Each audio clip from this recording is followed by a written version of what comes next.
I must admit that I too, among hundreds of millions of educated people, was under the impression that the African slave trade was the sole responsibility of the Christian Europeans, the white race.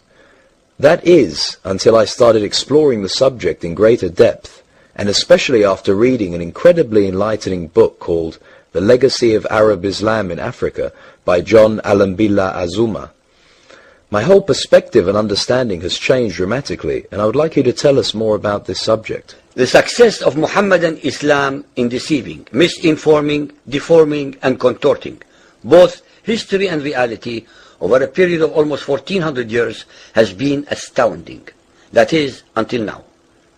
The greatest tragedy about this particular subject is that most of the descendants of African slavery, the black people in the Americas, around the world, as well as among the African blacks, are totally ignorant of the actual facts.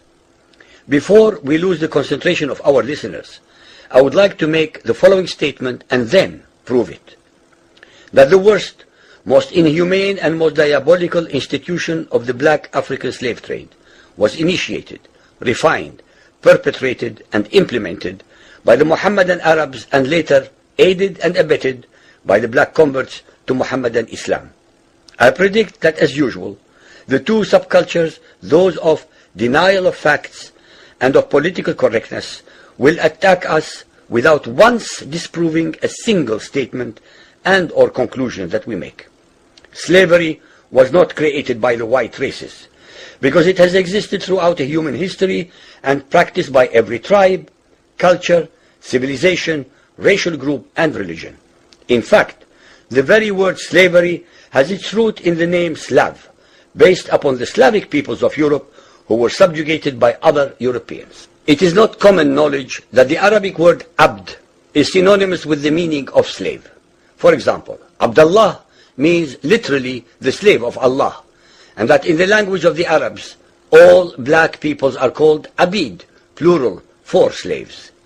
While much has been written concerning the transatlantic slave trade, surprisingly little attention has been paid to the Islamic slave trade across the Sahara, the Red Sea, and the Indian Ocean. While the European involvement in the African transatlantic slave trade to the Americas lasted for just over 3 centuries, the Arab involvement in the African slave trade has lasted 14 centuries, and in some parts of the Mohammedan world is still continuing to this day. The birth of Mohammedan Islam and its conquests brought about the birth of institutionalized, systematized, and religiously sanctioned slave trade on a massive and global scale. In fact, the Quran allows the taking of slaves as booty or reward for wars of aggression against any and all unbelievers, most of the human population.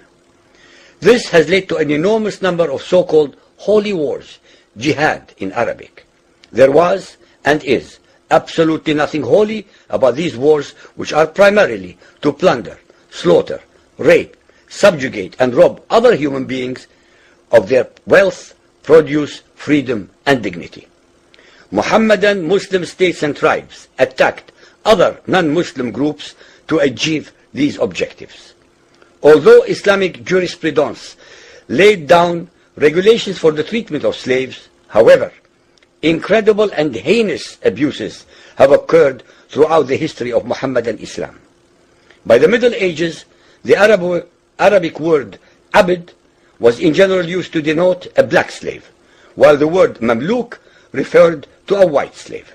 Ibn Khaldun, 1332 to 1406, the preeminent Islamic medieval historian and social thinker, wrote, "The Negro nations are, as a rule, submissive to slavery, because they have attributes that are quite similar to dumb animals." It should also be noted that black slaves were castrated based on the assumption that the blacks had an ungovernable sexual appetite.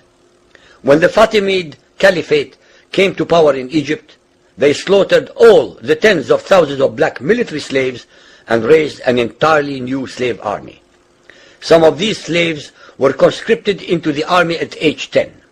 From Persia to Egypt to Morocco, slave armies from 30,000 to up to 250,000 became commonplace.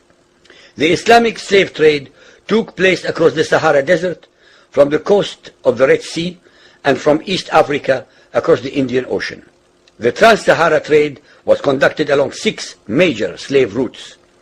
Just in the 19th century, for which we have more accurate records, 1.2 million slaves were brought across the Sahara into the Middle East, as well as a further 450,000 down the Red Sea and 442,000 from the East African coastal ports. That is a total of 2 million black slaves just in the 1800s.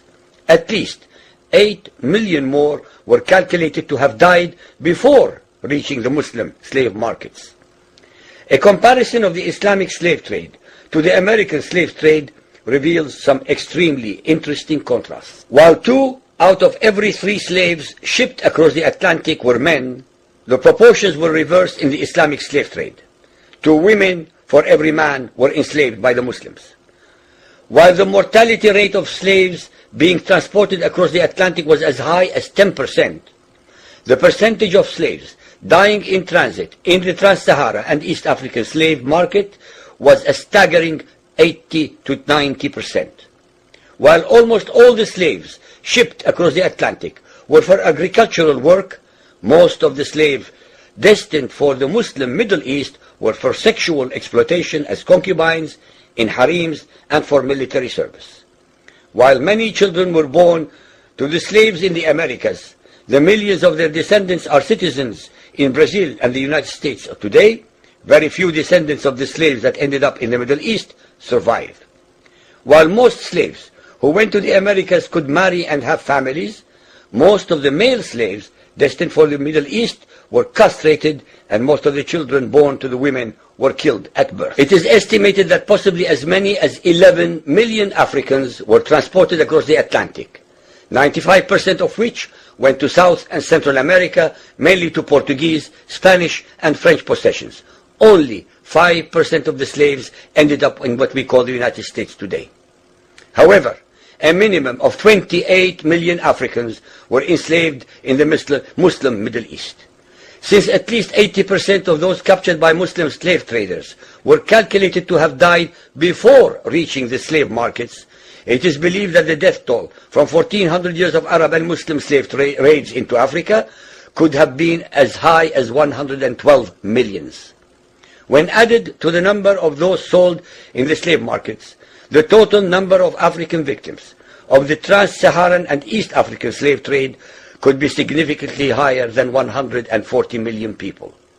What is obscene about this whole subject is the Muhammadan, Muslim, and Arab culture of denial regarding their complicity in the African slave trade, as well as the ignorance of black Muslims about the reality of their past and present conditions. The statistics and reports above are based upon the logbooks kept at the African slave ports, ship logs, travelers' reports, eyewitness accounts, etc. Ladies and gentlemen, the facts and reality of Muhammadan Islam's complicity in the slave trade and their inhuman depravity are infinitely more devastating, more staggering, and more incomprehensible than all the nightmare fictions in the world.